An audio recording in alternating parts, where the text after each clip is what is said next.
O'zbekiston Ekologik partiyasi viloyat kengashi hamda Buvayda tumani hokimligi hamkorligida O'zbekiston Respublikasi mustaqilligining 35-yilligi va yoshlar kuni munosabati bilan tabiat uchun birlashaylik shiori ostida sportning voleybol turi bo'yicha deputat kubogi musobaqasi bo'lib o'tdi. Xalq deputatlari viloyat kengashi deputati Kamoliddin Rahmonov tashabbusi bilan o'tkazilgan musobaqa tumandagi Oqqo'rg'on mahalla fuqarolar yig'ini hududida tashkil etildi. Unda tumandagi 8 ta mahalladan kelgan jamoalar g'olibligi uchun bahs olib bordilar.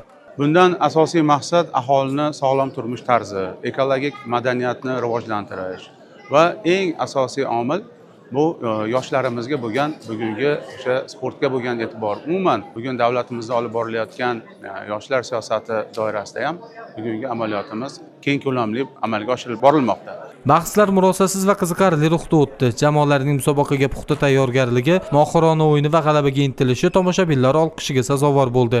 Yani hurmatli prezidentimiz 103-qarori chiqqan. Mana may oyida selektor bo'ldi. Bunda ham shu sportni ommalashtirib, dunyo miqyosiga olib chiqish bo'yicha juda ko'p topshiriqlar berishdi. Buning ichida shu mahalla darajasida sport bilan shug'ullanib turgan aholini ko'paytirish topshiriqlari ham berilgan. Maqsadimiz sport bilan shug'ullantirib, odamlarning aktivligini oshirib, kasallikka uchraydigan aholini sonini kamaytirish.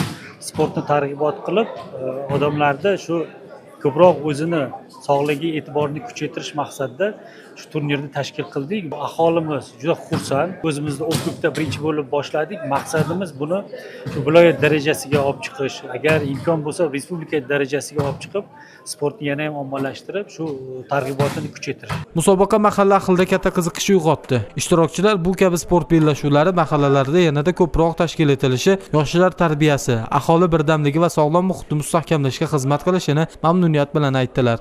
Deputatimiz Kamoliddin Haydarovich tashabbuslari bilan katta turnir bo'lib o'tmoqda. Ilgari bunaqa turnirlar yilda bir marta bo'lardi, markazda bo'lardi. U narsa ham prezidentimiz o'sha odilona olib borayotgan siyosatlari, deputatlarimizning tashabbuslari bilan shunaqa turnirlar bo'lib o'tmoqda.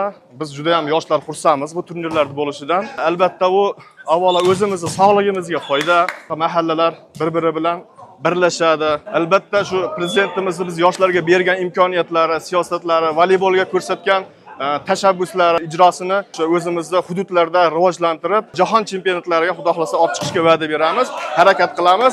Faqat hammasi o'zimizga bog'liq. Bellashuv yakunida g'olib va sovrindor jamoalar tashkilotchilar tomonidan ko'chma kubok, diplom hamda esdalik sovg'alar bilan taqdirlandilar.